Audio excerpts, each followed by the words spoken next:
యేసుక్రీస్తు ప్రభువారు పాపుల మధ్య జీవించారు గాని పాపమంటలేదు ఆయనను. He is separated from the sinners. He is undefiled. He is the holy God. ఆయన పవిత్రుడు, నిర్దోషి, నిష్కల్మషుడు. నాలో పాపమున్నదని మీలో ఎవరు స్థాపించునని చెప్పి సవాలు వేసిన వారు యేసుక్రీస్తు ప్రభువారు. ఈ లోకమందు ఎవరు అటువంటి మాటను చెప్పలేరు.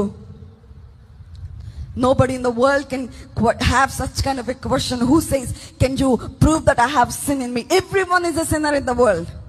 ఈ లోకంలో ఎవరు ఈ మాట పలుకలేరు. ఎవరు, ఎందుకంటే అందరూ పాపులే. అందరూ లోకమందున్న వారందరూ పాపులే కనుక ఈ మాటను పలుకలేరు.